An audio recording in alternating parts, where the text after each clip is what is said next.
Hello everyone, good morning. Wardha world में आप सभी का स्वागत है। आज हम लोग करंट अफेयर का डिस्कशन करेंगे। करंट अफेयर के साथ साथ हम लोग रिलेटेड स्टैटिक जीके भी कवर करते जाएंगे, जो आपके आने वाले प्रतियोगी परीक्षा के लिए काफी मददगार होगी।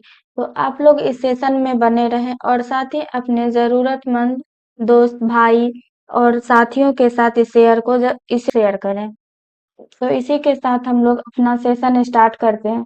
आज के सेशन का हमारा पहला क्वेश्चन है, हाल ही में रोजगार महाकुंभ कहाँ आयोजित किया गया है? तो इसके लिए हम अपना आंसर बता दें, तो आंसर क्या हो जाएगा? लखनऊ। इसके बाद हम लोग अगर रोजगार महाकुंभ के बारे में जाने, तो रोजगार महाकुंभ जो है हर वर्ष भारत के भीतर आयोजित किया जाता है। ठीक है, कहाँ किया जाता है? तो भारत के भीतर इसे आयोजित किया जाता है, जिसमें क्या होता है, नई नई भर्तियां शामिल रहती है। ओके, इसमें क्या रहता है? नई नई भर्तियां शामिल रहती हैं। हाल ही में जो आयोजित किया गया है, ये रोजगार मेला, वो कहाँ आयोजित किया गया है? लखनऊ के भीतर इसे आयोजित किया गया है, जिसमें टोटल कितने भर्तियां शामिल है? तो इसमें लगभग 50,000 भर्तियों को शामिल किया गया है। इसके साथ ही हम लोग आगे ऑप्शन के ओर चलते हैं और अगले ऑप्शन के बारे में जाने। तो अगला ऑप्शन है उत्तर प्रदेश। तो उत्तर प्रदेश में जो है 2024 में रोजगार महाकुंभ का आयोजन किया गया था, जिसमें टोटल कितनी भर्तियां शामिल थी? तो इसमें हमारे जो है 8,000 भर्तियों को शामिल किया गया था। ठीक है, इसके साथ ही हम लोग आगे बढ़ते हैं और अपने अगले क्वेश्चन की ओर चलते हैं। तो हमारा अगला क्वेश्चन क्या है? हाल ही में हो रहे भारतीय राष्ट्रीय खेल का आयोजन कहाँ किया जा रहा है? तो इसका राइट आंसर क्या हो जाएगा? उत्तराखंड। ठीक है, कहाँ आयोजित किया जा रहा है? तो उत्तराखंड में इस खेल का आयोजन किया जा रहा है। इसके साथ ही हम लोग आगे चलते हैं और अपने अगले क्वेश्चन की ओर बढ़ते हैं। तो हमारा अगला क्वेश्चन क्या है? हमारा अगला क्वेश्चन है, हाल ही में सुप्रीम कोर्ट ने कौन से जांच दल का गठन किया है? तो इसके लिए हम अपना ऑप्शन देख लेते हैं। तो हमारा ऑप्शन क्या है? SIT, IFA, PCP और ऑल। तो इसका राइट आंसर क्या हो जाएगा? SIT। SIT के बारे में अगर हम लोग जाने, तो ये क्या है? तो ये है अवैध रूप से रखे गए हथियार को प्रतिबंधित करना। क्या है? अवैध रूप से हथियार को रखने के लिए प्रतिबंधित किया गया है।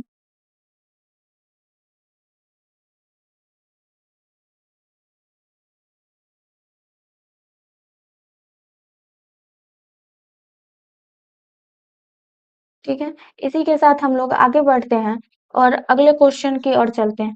तो हमारा अगला क्वेश्चन क्या है? तो हमारा अगला क्वेश्चन है, हाल ही में भारतीय नौसेना में कौन से नए दो युद्धपोत शामिल किए गए हैं? तो इसके लिए क्या होगा आंसर? तो इसका आंसर हो जाएगा F-35 और F-34, दोनों ही युद्धपोत को शामिल किया गया है, जिसका एक और नाम है। कौन कौन सा नाम है? तो इसका नाम एक का उदयगिरी और हिमगिरी। हिमगिरी। आगे इसमें है कि भारतीय नौसेना में इसे कब शामिल किया जाएगा? तो इसे जो है 26 अगस्त 2025 को इसे भारतीय नौसेना में शामिल किया जाएगा, जिसे किसके द्वारा बनाया गया है? तो इसको कह सकते हैं हम लोग, मुंबई में इसे बनाया गया है। यानी हम पूरा इसमें जाने तो मुंबई के मानसनगर में इसे बनाया गया है। साथ ही हिमगिरी को जो है कहाँ बनाया गया है? तो इसे कोलकाता शहर में बनाया। लोग आगे बढ़ते हैं और अपने अगले क्वेश्चन की ओर चलते हैं। तो हमारा अगला क्वेश्चन क्या है? हाल ही में किस नदी को राष्ट्रीय नदी संरक्षण योजना में जोड़ा गया है?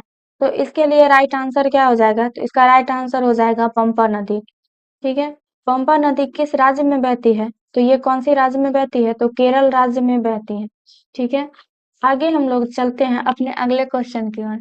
तो हमारा अगला क्वेश्चन क्या है? तो हमारा अगला क्वेश्चन देखते हैं। अगला क्वेश्चन है हमारा, हाल ही में अमेरिका ने भारत के लिए कितने प्रतिशत टैरिफ लगाने की आशंका जताई है? तो इसका राइट आंसर क्या हो जाएगा? जुलाई। आगे हम लोग अगर टैरिफ के बारे में जाने कि ये क्या है, तो ये क्या है? आयात और निर्यात की गई वस्तुओं पर लगाने वाला कर है। ठीक है, या फिर हम लोग कह सकते हैं कि आयात, एक्सपोर्ट और इंपोर्ट की गई वस्तुओं पर लगाने वाला टैक्स है। ठीक है, आगे इसमें क्वेश्चन आता है कि ये कब बनाया गया और इसे लागू कब किया गया? तो इसे जो है जुलाई मंथ में इसे बनाया गया और 1 अगस्त से इसे लागू किया गया। ठीक है। इसमें आगे क्वेश्चन है कि कितने प्रतिशत टैरिफ लगाने की घोषणा की गई थी जब इसे बनाया गया था। तो उस समय जो है 25% टैरिफ लगाने की घोषणा की गई थी, लेकिन इसमें क्या हुआ, कुछ पेनल्टी बढ़ा आदेश के कारण जो है इसमें बढ़ोतरी की गई। जो कि पेनल्टी आदेश की बात करें तो पेनल्टी आदेश जो है कब लाया गया है, तो ये जो है 6 अगस्त 2025 में इसे लाया गया है। और इसके तहत जो है जो हमारा टैरिफ है वो बढ़कर कितना हो गया है, तो 50% हो गया है। ठीक है। इसी के साथ हम लोग आगे बढ़ते हैं और हम अपने अगले क्वेश्चन की ओर चलते हैं। तो हमारा अगला क्वेश्चन क्या है, हाल ही में भारतीय डाक विभाग ने किस देश को जाने वाली सभी प्रकार की डाक वस्तुओं के बुकिंग को निलंबित किया है। तो इसका ऑप्शन हम देखें तो क्या है, अमेरिका, चीन, रूस, पाकिस्तान। तो इसका राइट आंसर क्या हो जाएगा, अमेरिका। आगे हम लोग अगर इसके बारे में जाने तो ये जो है 25 अगस्त 2025 से भारत में अमेरिका को भेजे जाने वाले अधिकांश डाक सेवा अस्थायी रूप से निलंबित किया गया है। कब किया गया है, तो 25 अगस्त 2025 को जो है अमेरिका भेजे जाने वाले सभी वस्तुओं को निलंबित किया गया है। और इसमें बताया गया है कि अब केवल यहाँ जो है यात्रा, दस्तावेज और उपहार जैसे वस्तुओं को यहाँ भेजा जाएगा। ठीक है। उपहार जैसे वस्तुओं को भेजा जाएगा जिसकी कीमत कितनी होगी, तो उसकी कीमत जो है 100 USD होगी। ठीक है। वैसे वस्तुओं को ही भेजा जाएगा। यह समझौता जो है, यह समझौता 2020 ईस्वी में Indian post United state postal service के तहत समझौता किया गया है। यह समझौता जो है किसके तहत किया गया है, तो इंडिया पोस्ट एंड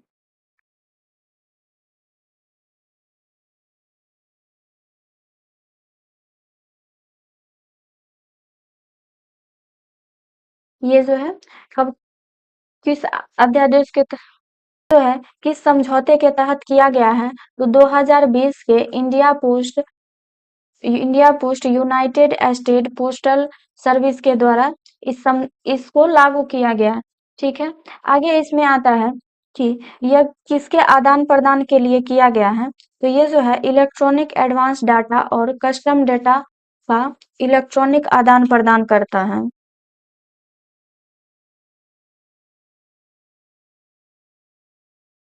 आदान प्रदान करता है।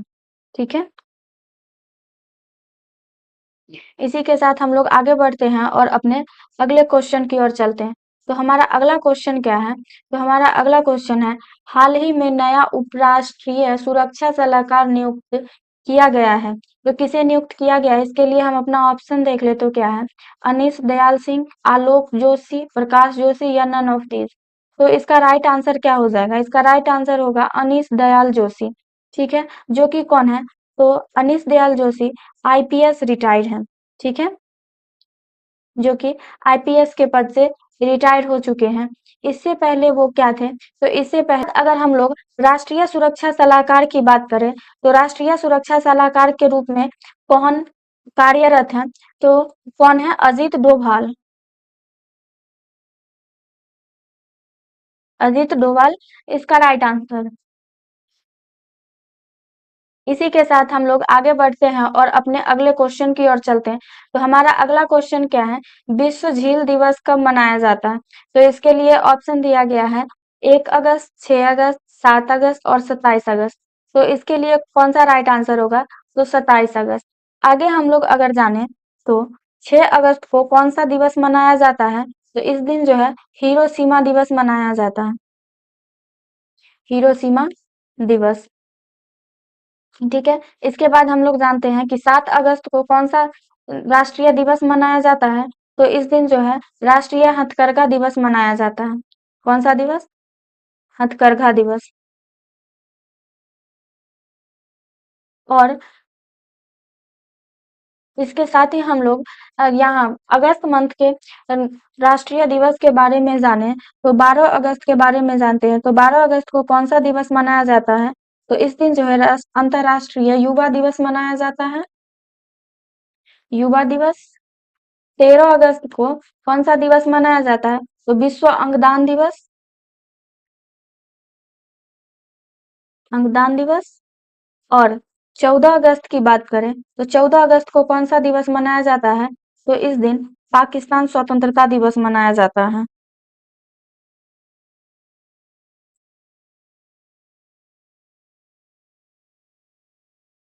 साथ ही अगर 15 अगस्त की बात करें तो इस दिन भारत का स्वतंत्रता दिवस मनाया जाता है। स्वतंत्रता दिवस। और उसके बाद अगर 19 अगस्त की बात करें तो 19 अगस्त को कौन सा दिवस मनाया जाता है? कि विश्व मानवतावादी दिवस इस दिन मनाया जाता है।